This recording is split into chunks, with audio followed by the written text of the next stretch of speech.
Shogunski, anytime you want, you can take it away. I just wanted to thank everyone for being here and just thank Shogunski for be willing to talk to us about his life a little bit, let us into his scene and give us a little bit of the I don't know, the impetus for their potential or I guess the upcoming move to Costa Rica full time. Yeah, wherever you want to start, Shagunski, we're all interested in hearing a little more about you. Bandito, thank you for the intro. And by the way, thank you for reaching out. So I'm Stefan. You have my full name there. I was not able to change it. I'm Stefan. I'm from Berlin, also born here. And my wife and I, we bought land just before COVID in Costa Rica and a permaculture farm and with a beautiful house on it. And by the way, not at all tax driven or retirement plan driven. It was mostly because I already had two grown-up kids. So I have a son who is 24. I have an adopted daughter she's 15. And then my wife and I, we got a little baby girl by the end of last year. And so when we knew that we are pregnant, we actually said, okay, we don't want our daughter to grow up in Germany and in the city. And I lived for a very long time in Los Angeles. My wife for quite a few years in Australia. And I'm not so much into Australia. She's not so much into LA. So this is where the journey started. And we basically started scanning 24 countries. So we certainly started in Europe. We looked at South France. We looked at Spain, Mallorca, Ibiza, various islands in Greece. We looked in Italy and other countries. And then we also started putting together kind of a list. And it really started with things like climate change. How is the climate? And also from my job, I'm very much into this kind of climate stuff. And we did a big climate study for one of the biggest German companies, for the Volkswagen Group. And it basically, to phrase it in a nutshell, you can, if you try to pick a location, specifically in Europe, you can work under the assumption that in 10 years from now, so roughly by 2030, Paris will have the same temperature in 2030 that Marrakesh has today. The same goes for, like, for example, Oslo will have in 2030 the same temperatures than Paris today. So, and then, as you might know, like the European islands, like Ibiza, Mallorca, even the Greek islands, you have every summer between 4 to 8 weeks with temperatures 40 degrees and even above.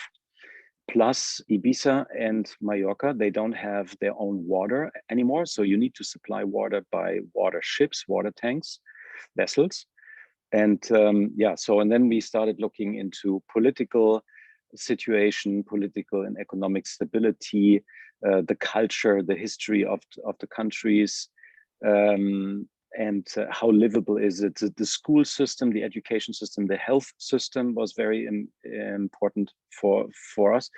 And this is how we ended up with Costa Rica. Plus, we have been there a couple of times before. You might have heard of the Envision Festival in Costa Rica, which is a kind of people call it the mini Burning Man, which which is not really true, but it is a very interesting festival in terms of music, art, culture, plant medicine, plus crypto. So we also spent quite some time at the Envision Festival in some crypto workshops. And we have very, very close friends in Costa Rica. This community grew. We feel extremely welcome there and feel very safe there. And then at the end, honestly, we started talking or looking into financial implications, tax, and we don't want to evade German tax, the German tax system.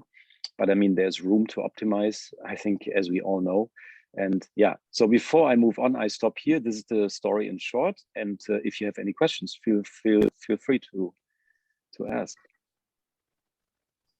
I'll just throw in one quick question. The Envision Festival, I didn't even know that was happening. Where do they have it in Costa Rica, and what time of year is it?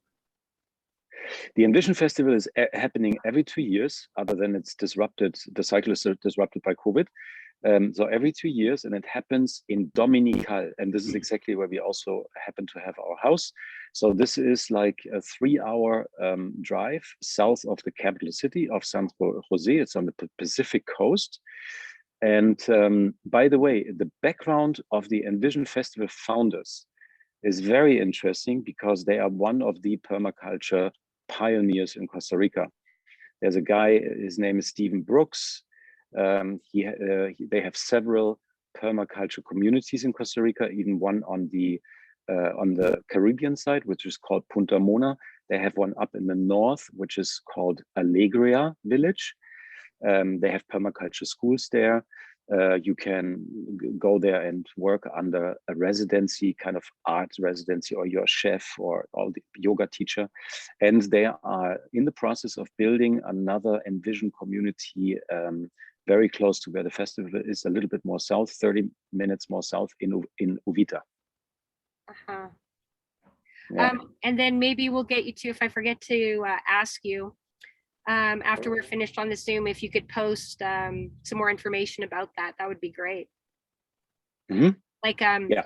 And I mean, I'd love to reach out to, you know, one of the founders of the festival as well. They sound like people that I should get in touch with, or that I would like to. I'm an organic farmer as well. Yeah, I mean, they and they take it very serious. The founder, the original founder, Stephen Brooks, is active in Costa Rica in the permaculture field since 25 years. There's, by the way, there is a certain Netflix series he even hosted. I forgot the name, but I will also look for it and share it in the channel. Yeah. Cool. Anybody else with questions so far for Stefan? Where are you from, guys? If I might ask. Sorry, I don't want to invade any part. Germany. Where'd you say? Germany. Okay. Me too. I'm in Berlin, Stefan. I'm doing this journey you were doing right now. So Greece, yeah, I'm Portugal for a while. See, but I just what you said, I happened to read a book about the climate change, and so I'm totally I wanted to buy something there, but now I'm away from that, and we'll see. Mm-hmm. I mean, Portugal is, we also looked into Portugal. We also spent quite some time there. I have a lot of friends there. Also, people in my company are from Portugal. We really liked it there, but honestly, it almost felt like being the, how do you say, the vacation country of the Brits. So it was really very British heavy. Plus, I don't know if you know, and Portugal keeps this very low also in media. Portugal discovered some lithium mines. And I think I mentioned this also in my post, and they gave up, especially in the north, really beautiful land along the coastline for lithium mining. So, and I found this very sad. Yeah, and you know, at the beginning, we also were looking for places in Europe because, and this is mostly because of me, because we wanted to be close to our home country. But, you know, because from Costa Rica, from a climate change of view, it doesn't make sense to fly, you know, back and forth. And also from a financial point of view. But this was then because I also wanted to have a fallback. We built a very nice apartment here in Berlin. And I put everything into this house in terms of like passion and design. And I did everything by myself. So I could not imagine renting it out. But now we made the decision that we will, so as we move in 2024, we will also rent it out. And so now we are way more free. Plus Portugal, by the way, I don't know if I'm allowed to mention this here in the call, but my wife is like working in plant medicine. So with ayahuasca and ibuga, she is facilitating ceremonies here in Berlin. She learned it originally in Peru, and Portugal is very interesting for that because, as you might know, everything related to plant medicine and other stuff is more or less legalized in Portugal. In Costa Rica, this is also very interesting. There are many, many retreat centers. You can even grow ayahuasca in Costa Rica because the soil is so fertile. And yeah, so, but nevertheless, it's a little bit in a gray zone, but the retreat community or the plant medicine community in Costa Rica is very, very strong and really lovely. So that was another reason.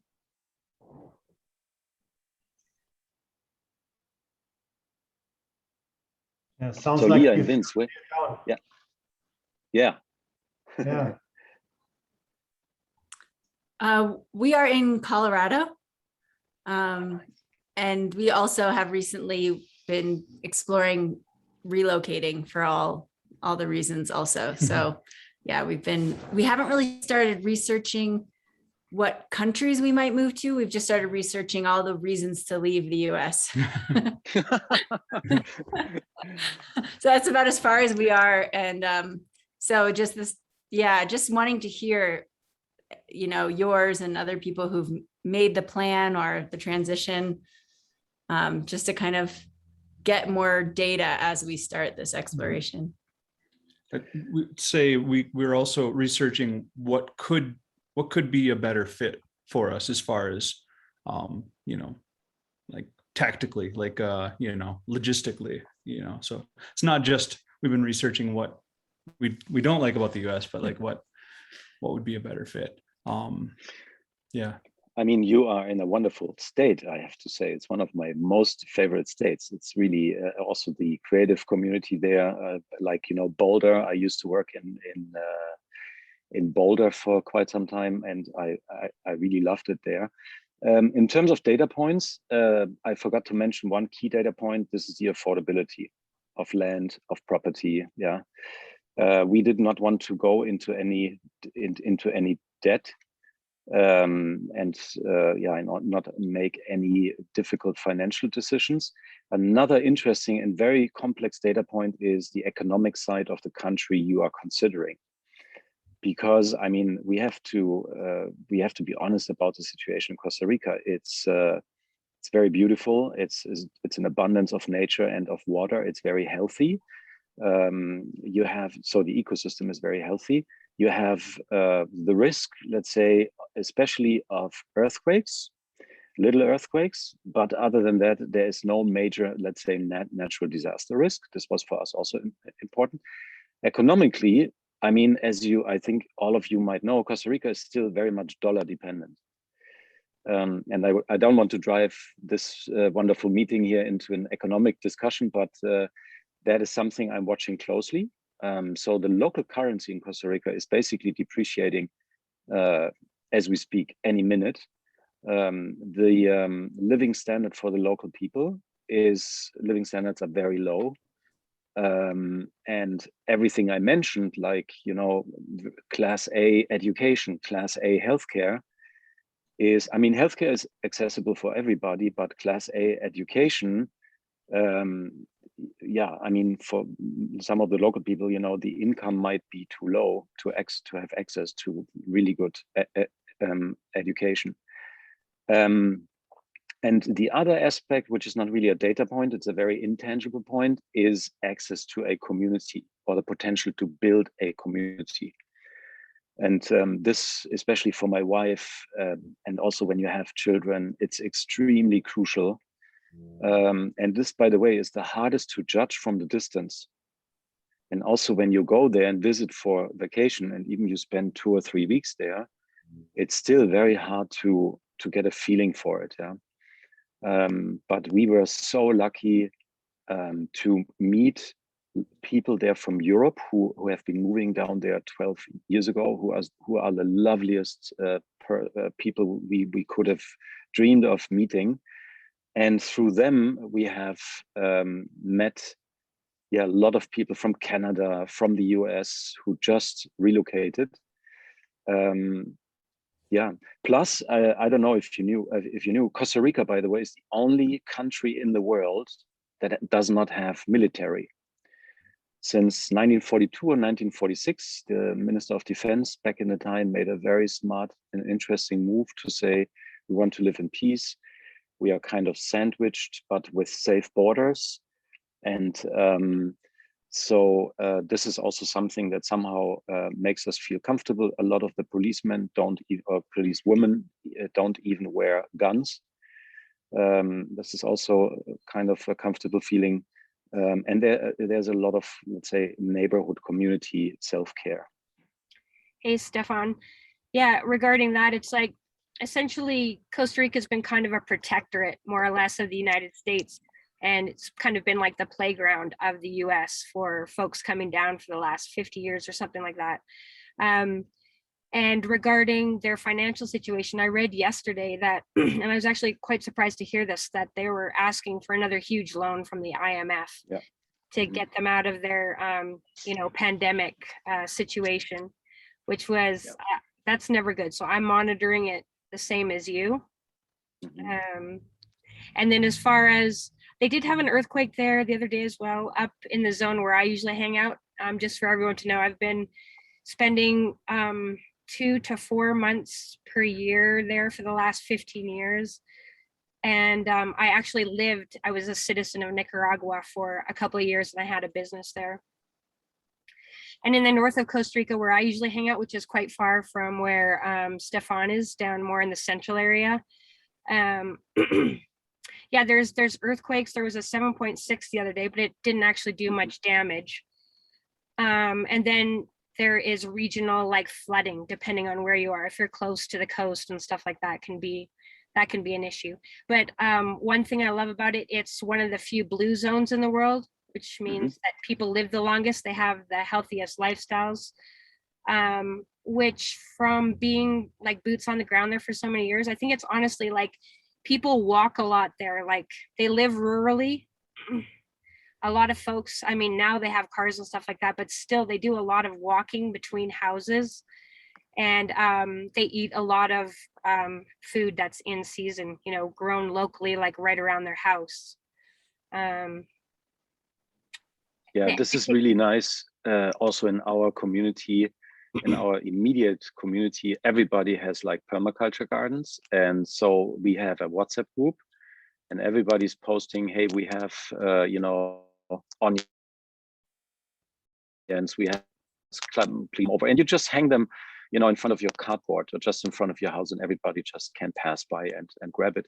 And then, it's the other thing that's really interesting, Bandito, and I'm sure you know the area, because we always have a tendency to talk about mostly the coastal areas, right? Costa Rica has beautiful inland, and I call it really like the tropic Alps. And if you want to note this down, in case you ever fly to Costa Rica, there is a wonderful city that's called Chiripo, Chirripo. And for example, one of the original founders of Burning Man lives down there, who I've met in April or in May this year, has a huge 600 acres permaculture playground there with own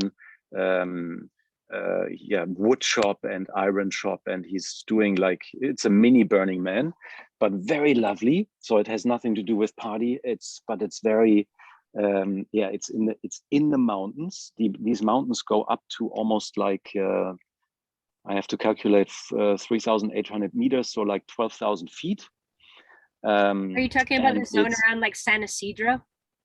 Yes, 30 minutes east of San Isidro. You guys, I can corroborate on that. It is one of the most beautiful places in the world. It's these high kind of mountainous areas that are like inland rainforest type zone. Lots of stuff growing, a ton of farming going on up there, and really fresh air. It's cooler, fresher air. So for folks that don't like being in that, heavy heat that you can get down by the ocean, this area where Stefan is it's incredible. Is there still land up there for sale? Yes. And yes. And I just wanted to mention that because these friends I just mentioned, they live about 30 minutes from our house. They have a beautiful, almost like an entire mountain right by the coast in Uvita.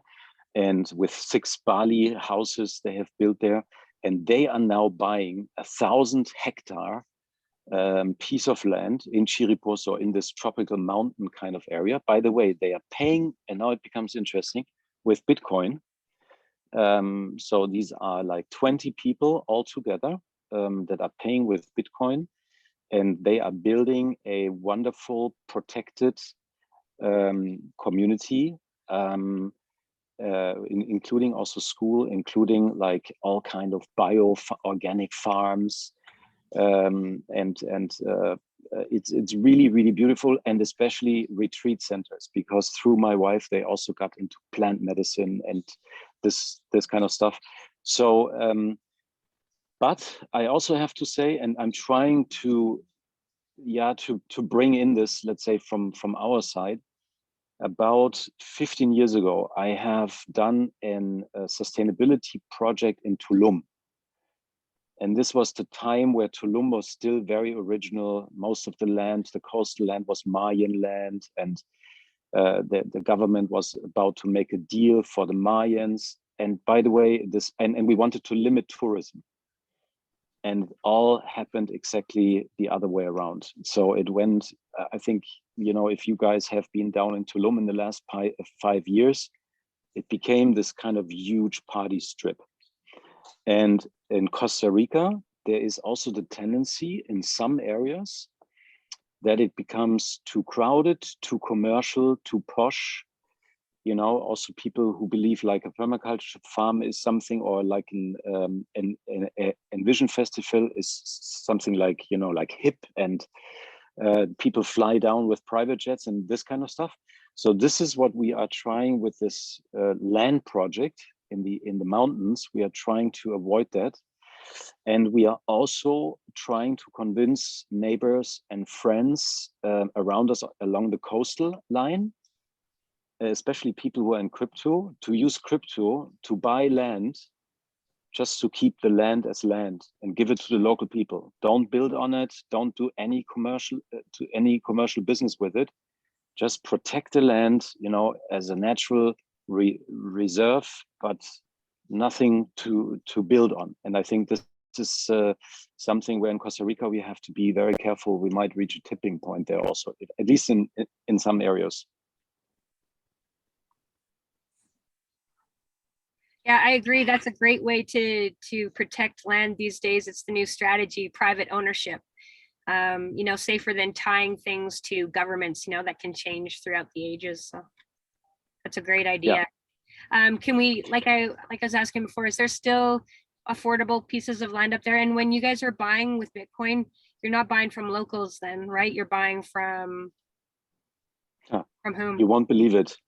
The land in the mountains, we are buying from a local Costa Rican family, which became one of the well-known coffee growing families.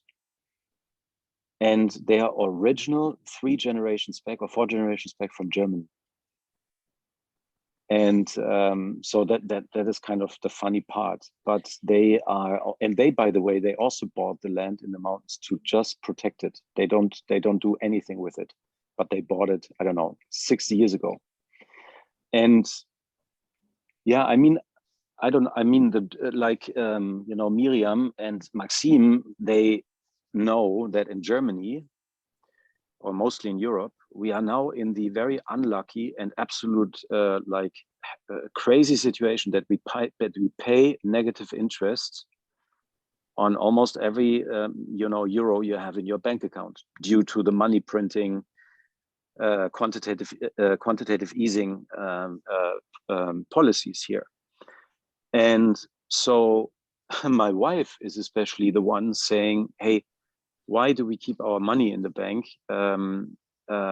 Obviously for security reasons, but she said also, let's just buy land, and so this is what we are trying to do, and also being careful. We are not rich, by the way. To your question, Bandito, I think I wrote in my post, we were very lucky to close the deal before COVID, and now the house and the land is doubled in price, but you still can get very good deals. And I think the very simple trick is don't go to the usual locations, you know, like Dominical, Uvita. No, Sarah You might, yes, is the these word, are all, by the way. yeah, these are all the usual suspects. This is where the land and the houses are becoming insanely expensive, and there is enough wonderful land there where you can do anything you can imagine that is very affordable. So, and one question, you can, as a non-Costa Rican, you can buy land. Is that possible? Because there's places where you have to be a citizen of the country to protect that. And, yeah. Absolutely. And now protect it from foreign investors. Yeah. Yes. And by the way, I believe that, I don't know, maybe in the next 5 to 10 years, this might also happen in Costa Rica. But yes, you're right. You can. Everything is very, very easy and safe. So you just take a local lawyer, you take a local notary, you open a local escrow, you put the money into the escrow. You know, the funny thing is the purchase felt safer than it is in Germany to buy a property. And why is that? Because I don't know how it goes in the US, maybe it's the same like in the US, but you have a 4 to 8 weeks due diligence phase. So you have to put everything on the table, and then you have neutral third parties who are investigating if there are any debt on the property. If you have enough money in the bank account, you have to put your criminal records on the table, all this kind of stuff. It felt very safe and very simple. But we are now applying for the residency. We are submitting all our papers before Christmas. Also, this process, by the way, is very easy and has become easier even in the last couple of months. Because, you know, since tourism is really suffering, Costa Rica changed some of their residence law, tax laws in order to attract more, you know, people to possibly move down there. Yeah. And it's one of only 7 countries, guys, in the world that have territorial tax only, which is also a very interesting aspect. It means that you only pay tax money you make on the ground in the country. So, for example, if I'm going to write in 2025, I write an invoice to my company in Germany or to a client in the US, I don't pay tax on it. But only if you move your residency, if we move our residency out of Germany, which we will do. Got it. And I think I shared, I don't know, Bandito, only with you or some other person in the Crypto Garden chat. The taxes are very low. There is no capital gains tax. There is a property tax, which is extremely low. I think 1.5%. And if your property is more than the value more than 250,000, you pay 2.25%. And on the territorial income, you pay a maximum of 10% tax. But I mean, this may rise. They might increase the taxes, you know, due to this situation that you also mentioned earlier, or that I mentioned earlier. And then the other funny thing was we opened a bank account, which was super easy, local bank account, and we just put a little bit of money there. And then I checked it a couple of months later, and I saw we are getting interest. You know, like in Germany, we are paying 0.5 minus 0.5% interest rate. So this was a nice surprise. The local people are extremely loving and caring, which is perfect for our daughter. They love babies and kids. This is also something we look very much forward to. Yeah. Are there any other questions?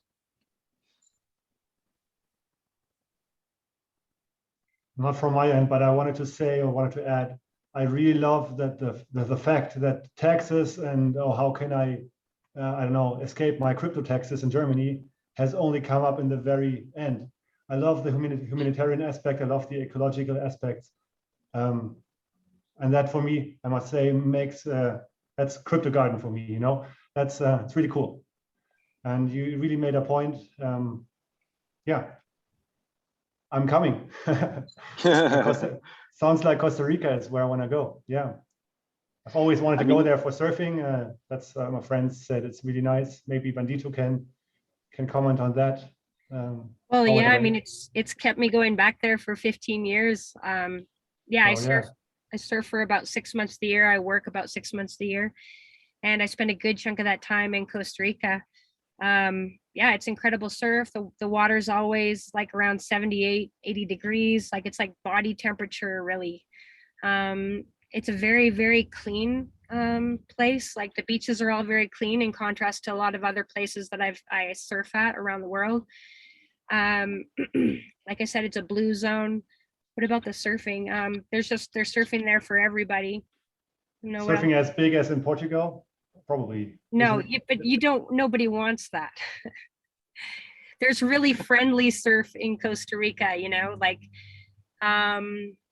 there's a lot of friendly surf. There's places you can find bigger unfriendly surf, but for the most part, it's the norm is just, it's really consistent surf. So they have surf maybe like 360 days of the year, you know, that's the one beautiful thing about the Pacific. So as a surfer, like that kind of drives me in my life.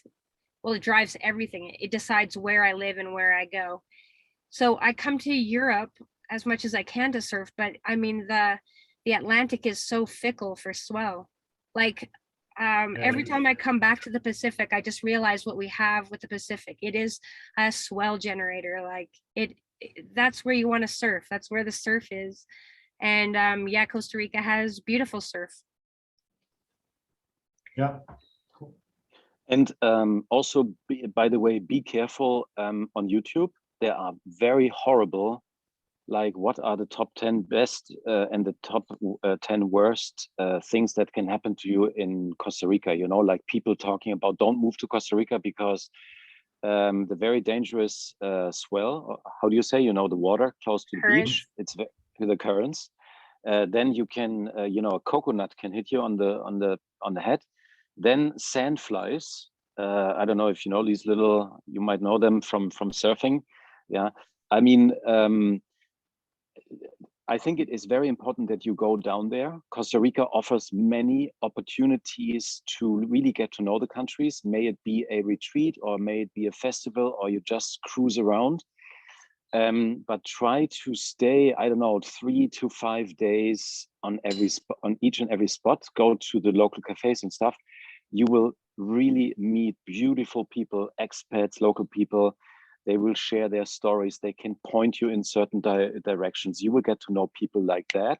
They take you on the back of their motorbike or pickup truck, drive you up the mountains, show you a beautiful piece of land. But here's one very important thing. When you buy land, the most important thing is you have to have your own water well, your own water concession. Don't buy land that is connected to a, let's say, community well, because water it's legally protected. It's a legal, it's a human right in Costa Rica. There are 2 government water agencies, and they are becoming more and more conscious about the preciousness of water. So this is why if I would have to give you one advice on the land, make sure that you have a water concession. I agree with you, and then that kind of ties into let's look at things more in a macro perspective. Like we're all looking right now. I mean, part of the reason we're all here to chat with you, Stefan, is we're looking for strategies. We see what's going on in the world, you know, with the governments and with the environment, and we're looking for strategies to figure out how to position ourselves like in the best way possible for the many challenges that are going to come to the, you know, the human race and the biosphere. And So yeah, number one on my list is always water. And I refuse to live anywhere without like a plentiful source of clean drinking water. And where I grew up, where I live now in British Columbia, I mean, it's one of the places in the world that still has very pristine, clean water. I mean, I've been lucky enough to have never drank in city water. I've never drank in water that's gone through anything more than a sand filter still. No chlorine, no fluoride, no any of that kind of stuff. And I refuse, like, when I visit cities, I refuse to drink water in a city. I will not drink fluorinated water. Like, I will not do that to my body at all. And so that is my number one consideration. And Costa Rica does have that. And when you go to these places that are near the equator, you oftentimes, I mean, sometimes you don't get that. But what's great about Costa Rica, you need, when you're looking for a country that will have good clean water, and you're near to the ocean, near to the equator, you need a mountainous area so that that water, that's the plentiful water coming up off the ocean, can condense, and then rain. You get these inland rainforests like where Stefan is. So it's like very unique geographically, but it's zones like that you need to position yourself for these long-term droughts we can see that are coming towards us, right, guys? Like, I don't know, what do y'all think about that?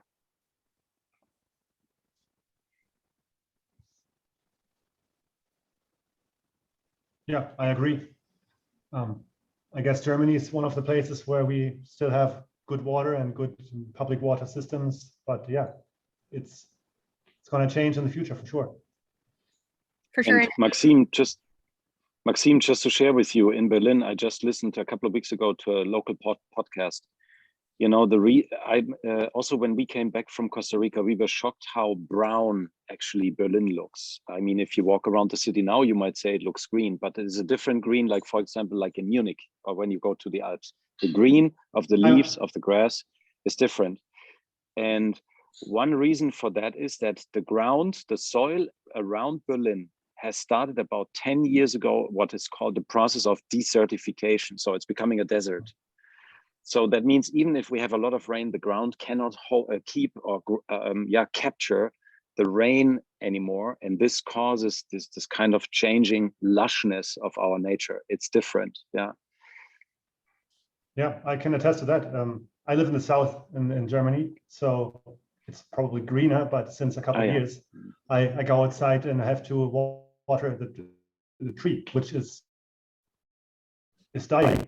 A slow death, but it is dying because of water shortage. Yeah, I would comment. Thank you for your story, Stefan. I live in the Netherlands, and I'm currently not now there, and I've been active in banking and the agricultural sector. So on that part, so I definitely seen, especially in recent years, the problem with, of course, in the Netherlands we have top of the world class water systems, right? But we can see a lot of drought coming up in the recent years. You see farmers really struggling because the governments, of course, they will restrict the amount of water they can put out of the ground. So you can already see the effects, and it's only going to become worse and worse, unfortunately. So even in the Netherlands, where we have a very good system and plentiful rivers, also coming from our neighbors from Germany, but it's going to be an issue more and more in the future. And if countries like the Netherlands, who have a ton of tax income to throw at this issue, struggle to resolve it, it's going to be a problem all around the world. It's definitely going to be. And this is why we decided we want to be off-grid in terms of water, in terms of energy, and in terms of food. Yeah, so these were our key drivers also. Another recommendation in terms of building a house versus buying a ready house. Building a house in Costa Rica can be a very lengthy process. You have to have a lot of patience, and you might have to adjust your expectations, especially when you come from, I don't know, countries that have a very solid building quality, like in Germany, everything is built out of, you see it here, brick wall, and very solid windows and all this kind of stuff. So, but I have also like a particular taste and expectations, especially about the technologies in the house. But we were extremely lucky. We found a Mexican Swiss businessman who built our house, and we bought it from him once it was done. And so we were actually the first people moving in. And now the funny thing, and this is also from a monetary, financial point of view good, he then reached out to us and said, hey, since you can only stay 2 months per year there, at least for now, can I rent it from you in the other 10 months? So we have the guy who built it, who is now paying rent, plus who is also taking care of the house.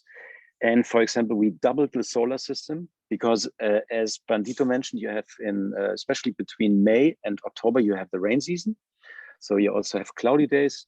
So we doubled the solar surface, we doubled the battery. We also built a very beautiful meditation platform, a very small meditation platform right by our river that goes through our property. And as we did that, my wife and I, with the baby, we discovered additional wells. So suddenly out of nothing, we saw water really coming out of you might know this from Colorado and from the Californian mountains, but I have never seen this in my life. So the pure water came out of the rocks, and then we had the water agency come to the house and do an assessment. So this is so satisfying, to have our own water. And also our house is on an old cacao farm. So it was a cacao plantation, which is a wonderful connection to the work of my wife, because cacao has heart opening properties, and she does a lot of cacao ceremonies. But cacao soil is extremely fertile, very, very fertile, perfect for permaculture. Stefan, would you feel comfortable letting us know like basically what you spent for your property and to build your house, like just even a ballpark, so that we can kind of have a frame of reference? Yeah, totally. So the property is the size of, and maybe Maxime or Miriam, you can help me. It's 25,000 square meters. What is this in acres? Can you quickly maybe Google it, because I'm on the iPad. Yes, I can. Yes, I can. 25,000 square meters. The rest I can give you in square feet. The half of it is rainforest. 6 acres, roughly. 6 acres, yeah. The house square footage is around 4,000 square feet. So it has 3 bedrooms, each bedroom with a bathroom. That's huge. Yeah, it's huge. And we are really lucky. We have a detached guest studio of another 750 square feet. And an invitation. Yeah. Yeah, and you guys have an invitation. Reach out. We are there from December 10th to February 11th. You're welcome to drop by. And now guess the price in dollars, USD. 500,000. 250. Very good. No. Very good, Vince. It is. We paid. I think we negotiated it down to $535,000, and we have invested now, upgrade solar system, other also like structural upgrades. We have invested maybe another $40,000. We have just bought a little Jeep, a Suzuki Jimny. It's the smallest Jeep you can. Yeah.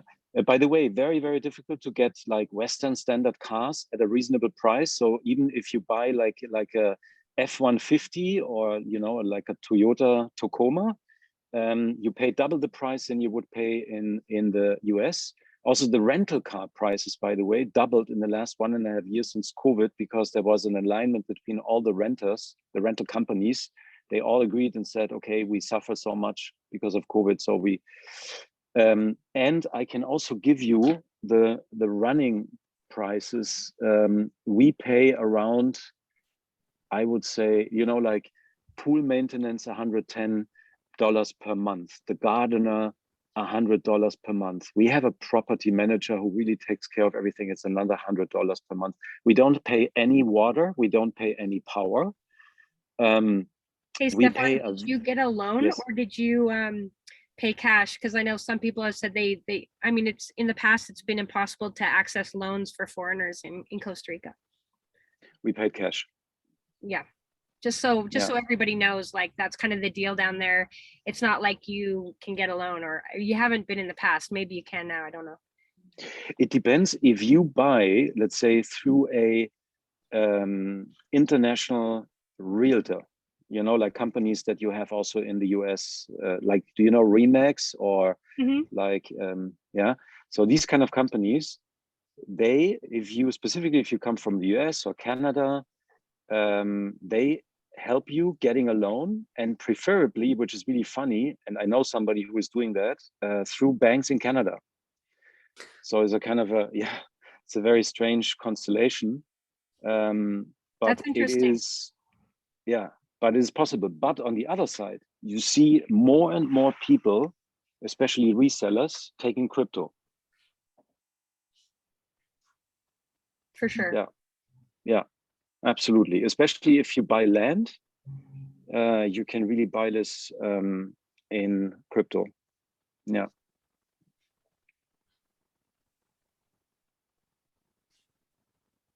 Leah and Vince, what are you guys saying? Wait, say that again? What are you guys saying? How are things in Colorado, like where you live, water-wise?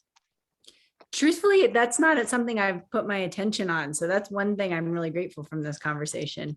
It's not something I thought to wonder about. I've had some concerns we've been living here, 2 years? And the first year we lived here, it was really dry. And this year has been really rainy, but I've been thinking, like, God, if we had a drought or some sort of like social economic collapse here, we wouldn't have access to water. Even if we just lost power, it's been something I think about. And I grew up in northern Minnesota, where like there's just fresh, clean water everywhere. You just put a shovel in the ground and find it. So that's something that's definitely been, in my awareness as far as like where to be too. So I really appreciate hearing that about Costa Rica. I mean, I don't know how it is in the US, and I would also be interested to learn how it is in the Netherlands, right? In Germany, since COVID, for example, the energy prices have almost doubled. So guys, I don't know, Miriam and Maxime, if you have realized that, yeah.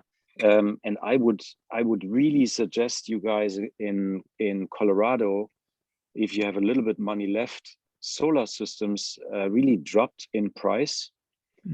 And increased in energy generation efficiency, though the efficiency of the solar cells. Yeah, so you need less solar surface to generate, the same amount of energy, plus the efficiency of batteries, or the energy density of batteries.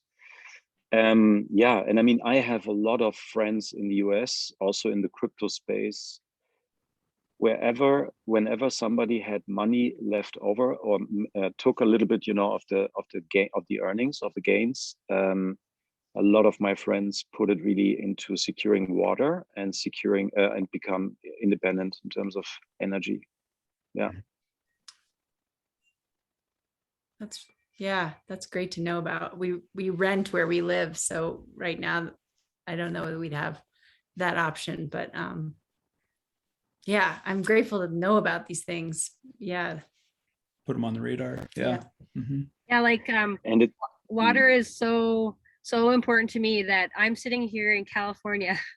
I'm on the east side of the Sierra, and I'm drinking water from British Columbia. Like, I have massive barrels that I bring down. I carry with me if I can, because that's how important it is, like water security to me. If I have water security and food security and energy security, I try and make sure I have those things wherever I go. So that's what's in the trailer. Oh yeah. It's I'm an organic farmer back home, so I carry a lot of the food that I grow with me everywhere I go.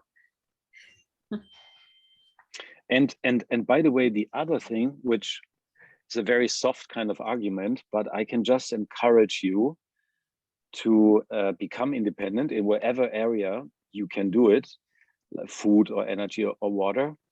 And it's hard to describe, but it's a very satisfying feeling. It's a very satisfying feeling. And by the way, in terms of energy, there's another very simple reason behind it. The infrastructure in Costa Rica is maybe at the same level of the infrastructure as I remember it in California.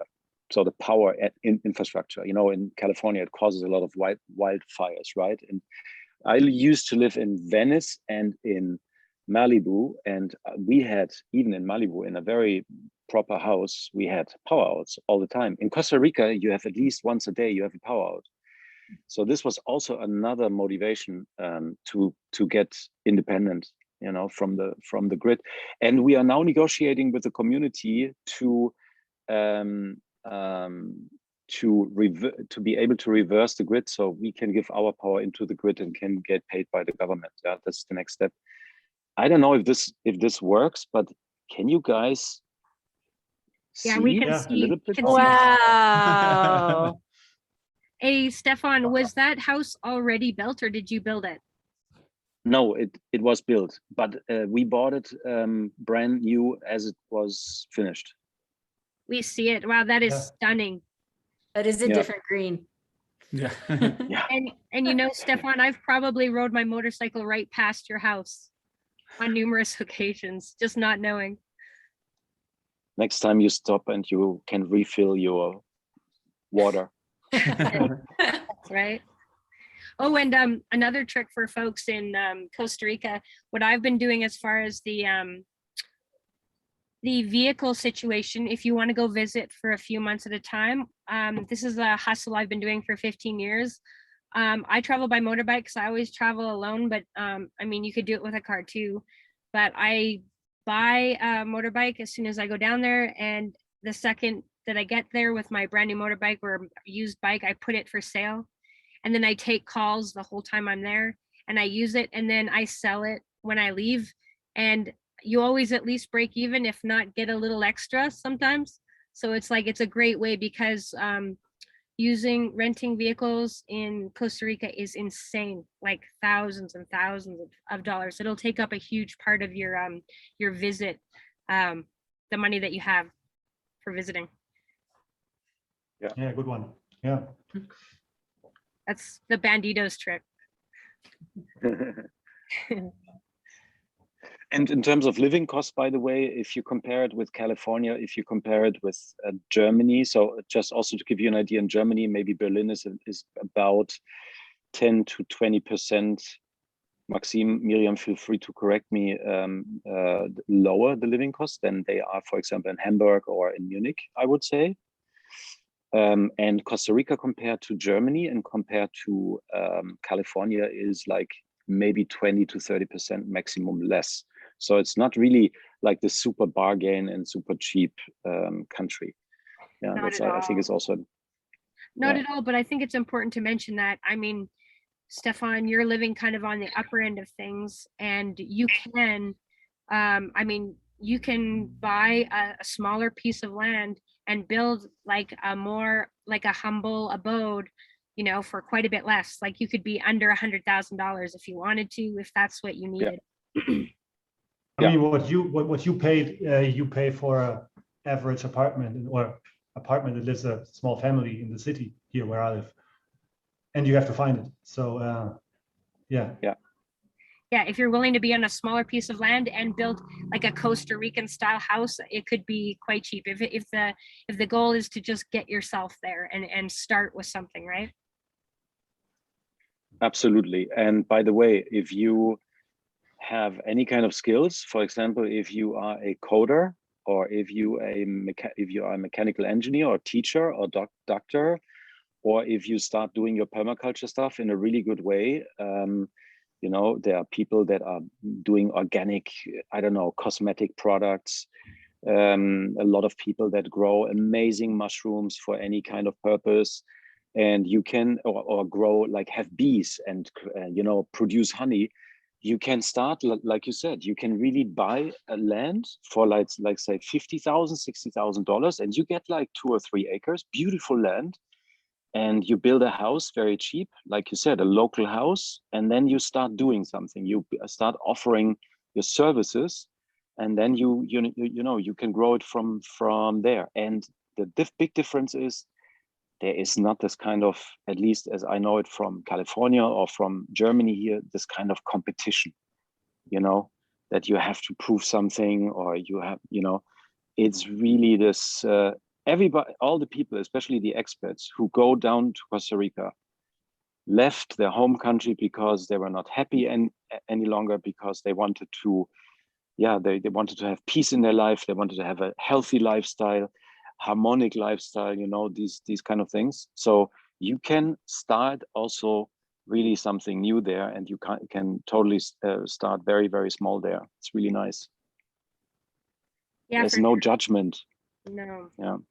And as far as like these big important things that are becoming obvious for us as we realize the way that we're manipulated in this world, like financially and with our food system and water systems, like we're starting to realize all of our vulnerabilities. And Central America, I mean, it's not just Costa Rica. I mean, Nicaragua's nice, so is El Salvador, Mexico. There's different places.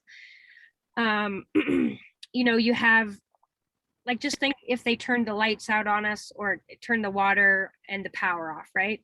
In Costa Rica, you don't really need clothes. You can get by with very little clothes in Central America. That's not a thing. The temperature is amenable to life all year long. There's food in the ocean and there's food on the trees, and you pretty much just drop a seed and it grows. The land is very fertile.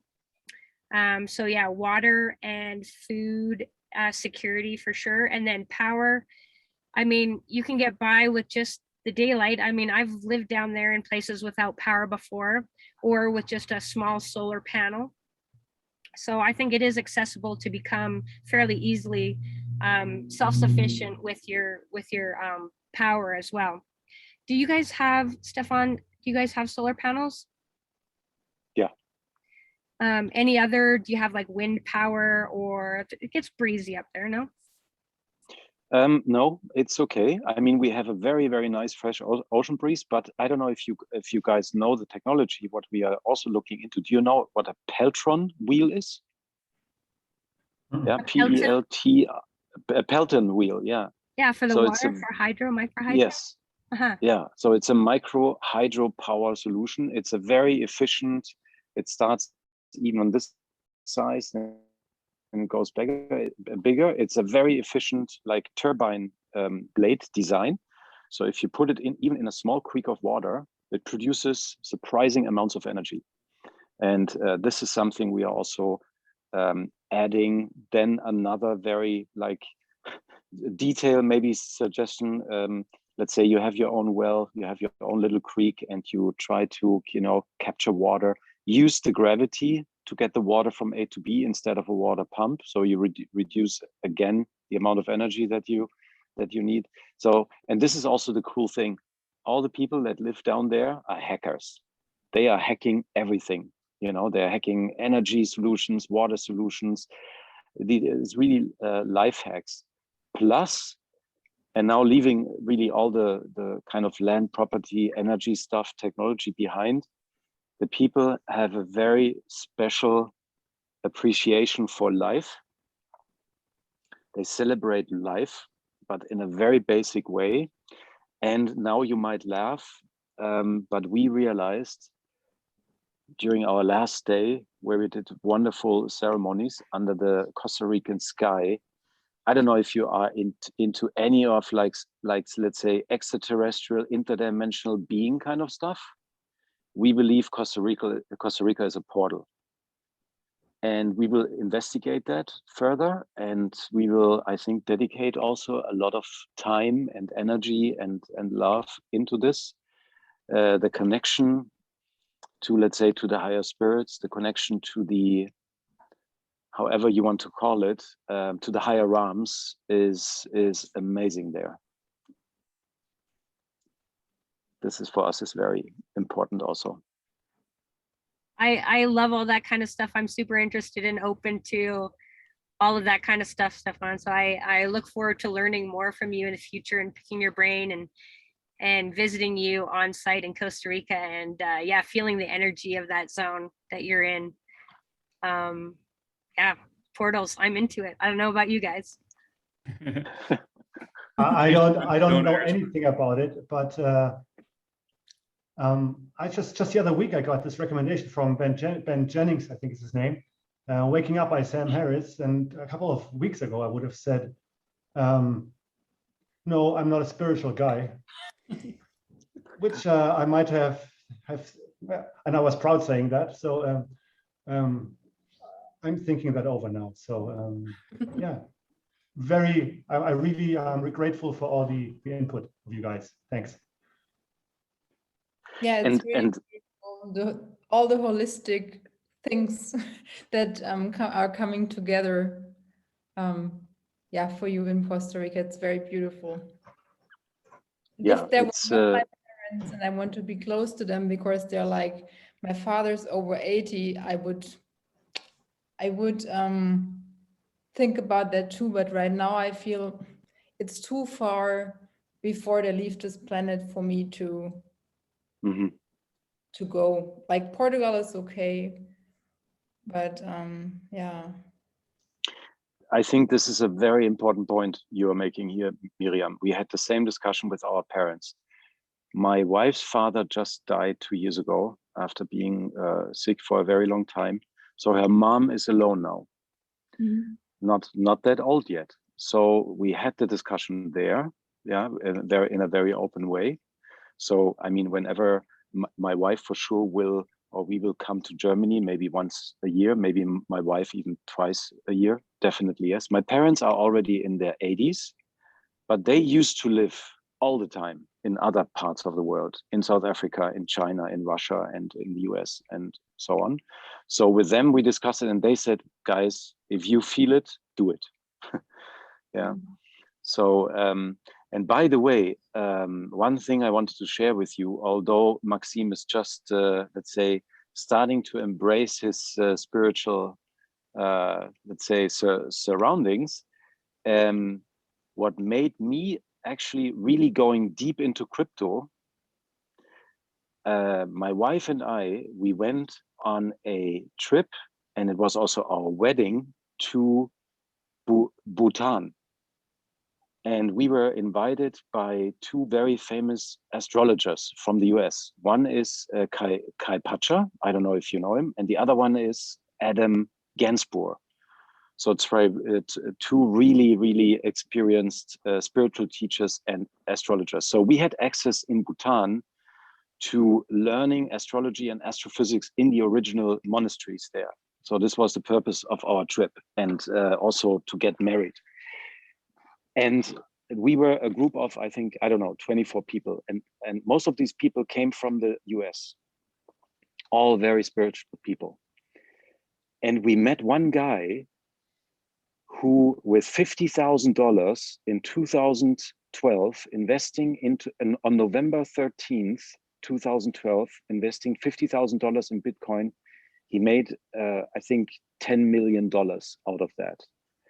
And he is only using astrology, but very mathematical pattern analytics, and is cross-referencing macroeconomic TA, crypto TA with astrological charts. And he built his own macroeconomic historical pattern playbook. So he analyzed all the key economic events back to book printing, to the invention of book printing. And he, how do you say, correlated all these events with astrological patterns. And doing this for, more than over a period of more than 500 years, And he did this in a trailer out of close to Nashville, out of a trailer. He moved out of an apartment to save the money with his mother together, lived in this trailer, did nothing else but studying mathematics, astrophysics, astrology, and history, and all this kind of stuff. And then he suddenly saw, like in November 2012, something is happening. And since then, this guy is doing nothing else but that. So he quit his job and he's only using astrology to derive patterns for crypto. Wow. Have you guys And- have you guys heard this saying, like, millionaires don't use astrology and crypto, only billionaires do? It's something like Yeah, that, but yeah, lots of folks are into it. Yeah, is there any way we could get access to that guy's information, or? I mean, this guy is a little bit autistic. He is, how do you say, when you have anxieties and when you have like these, yeah, he has also anxieties, you know, he's sometimes into really strange conspiracy stuff also. This makes it hard to work with him. I'm in a kind of a very close crypto group with him. We are 15 people where we are exchanging our analytics. I mean, I could ask him. By the way, he's one of the guys who is also about to purchase land in Costa Rica. But this to me was actually the trigger point to really get, again, very, very deep coming from a very different angle into crypto. And yeah, and then we suddenly found all these people in Costa Rica that are also approaching crypto from that angle. Yeah. Is he moving close to you, Stefan, or into a different area? He is, by the way, he's exactly doing what you were asking about. He is, we connected him with the Envision Festival people. Yeah. So he took various permaculture courses because he's a permaculture freak. And he is also looking for land either in the north of San Jose or in our area. But he is also, yeah, now I have the word, he's paranoid. Oh. A little bit about, he's paranoid about the economic and political societal situation in the US, but also in the world. This is why he's also very hesitant to make moves. He works a lot with water. So he's really also, the water is like the essence of everything that he wants to do. And he wants to share his wealth with, in the education context, with kids, all this kind of stuff. You know, and this is, and I also have to say this now in this call, through a complete coincidence, I came across Crypto Garden. And I really love this connection between this crypto knowledge, but then the passion, the dedication in all these other areas like nutrition, you know, and health, mental and physical well-being, spiritual well-being. And by the way, I believe like also in the future for the next 5, 10, 20, 30, 50 years, I think the combination of technology and spiritual stuff, or economics and spiritual stuff, science and spirituality, I think this is where the solutions for a new world are waiting for us. And this is what I liked about Crypto Garden. I wanted to say that to you guys. I totally agree. Well, thank you so much, Stefan. I mean, that's probably a great place to leave it. We've kind of gone over the hour right now. But I just wanted to say, like, thank you so much for being with us and for sharing your story. And I hope that this is a beginning. If anybody else is into it, I wouldn't mind doing this, you know, again, where we can continue on with these ideas and move them forward. I think it would be pretty powerful to continue doing so. What do you guys think about that? Yep. Yep. Yeah, Love this thumbs up. topic. Okay. Thanks again, Stefan, and we'll see everybody in the garden. Yep. Yes, thanks thank you, Stefan. Go to ahead. you guys. I never shared the story, so I'm very grateful. And please feel free to reach out. My wife and I, we are very happy to answer your questions as much as we can. And it was an honest invitation. Whenever you are in Costa Rica, or whoever is in Costa Rica between December 11th and February 10th, drop me a message, and we will try to find a way that we can that we can maybe somehow meet. It would be lovely. Thank you very much, all of you. Or in Berlin. Danke, Maybe we're- Stefan. Yes. Yes, Bandito, thank you for setting it up and for Yes. reaching out. No problem. Let's do it again. All right. Thanks, everybody. Hey, ciao, Good everybody. night. Talk Bye soon. bye. Bye everyone. Ciao. Bye bye.